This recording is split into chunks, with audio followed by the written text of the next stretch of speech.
Saudara, polisi saat ini masih memburu pelaku penembakan terhadap seorang pengacara asal kota Makassar yang terjadi di Bone pada malam pergantian tahun, Rudy Esgani. Dan saat ini sudah bergabung bersama kami di Kompas Petang, istri dari korban, Ibu Mariam.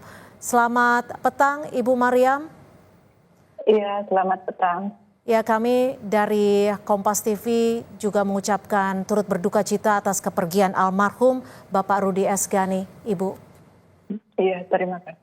Ya, Ibu, jika boleh kembali diceritakan seperti apa kronologi atau saat malam pergantian tahun dan juga saat Bapak ditembak oleh orang tak dikenal? Waktu itu Mbak,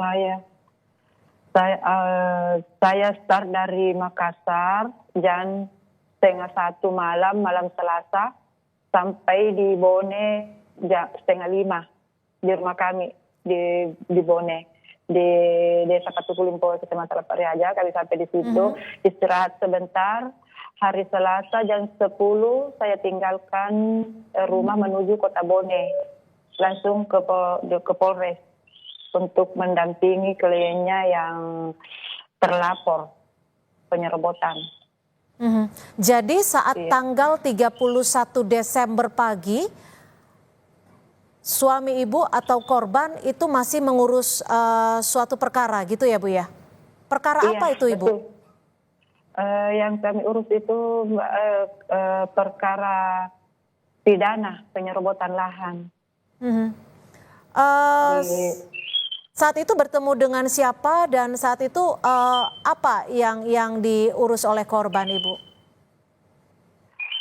Karena kebetulan waktu itu kami sama, karena dimanapun dia pergi sidang kami selalu menemani beliau.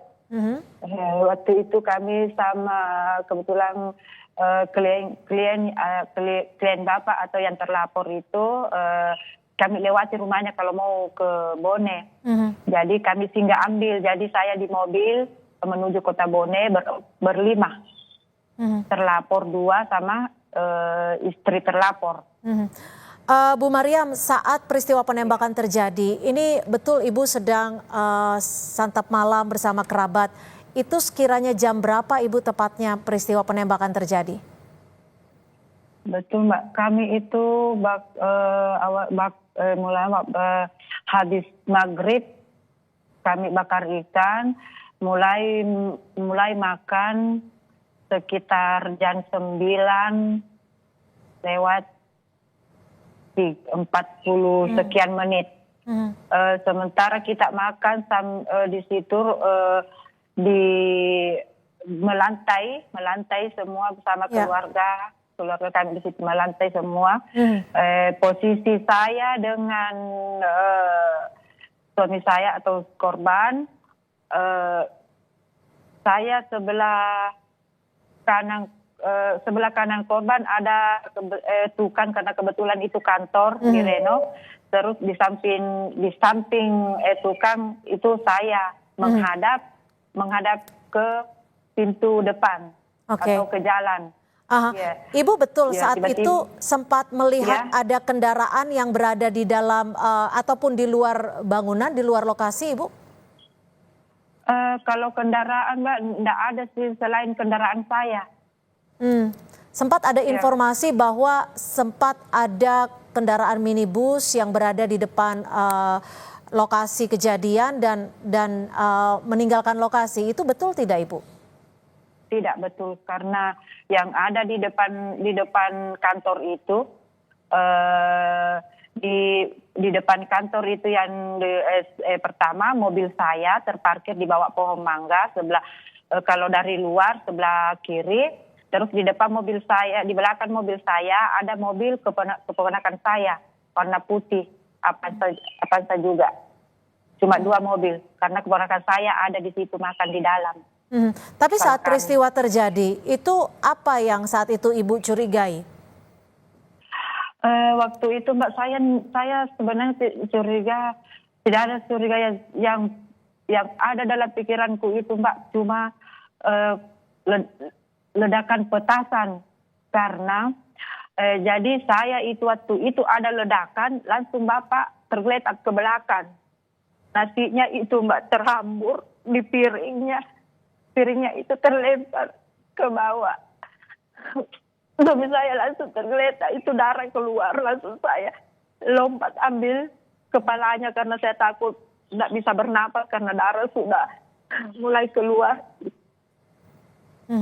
Terus saya periksa semua sebelum saya lap mukanya itu darahnya. Saya periksa karena pikiran saya di waktu itu, pikiran saya waktu itu cuma saya pikir jangan suami saya kaget dengan ledakan itu. Saya pikir suami saya kaget, langsung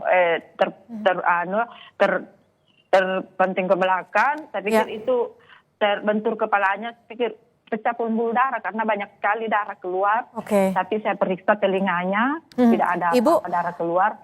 Iya, Ibu Mariam, ini kan sudah dikonfirmasi oleh pihak kepolisian bahwa pelaku menggunakan senapan angin berkaliber 8 mm. Saat peristiwa terjadi, Ibu kan sedang santap malam bersama kerabat. Ada tidak dari pihak kerabat yang santap malam saat itu melihat ada orang di luar ataupun ciri-ciri tertentu?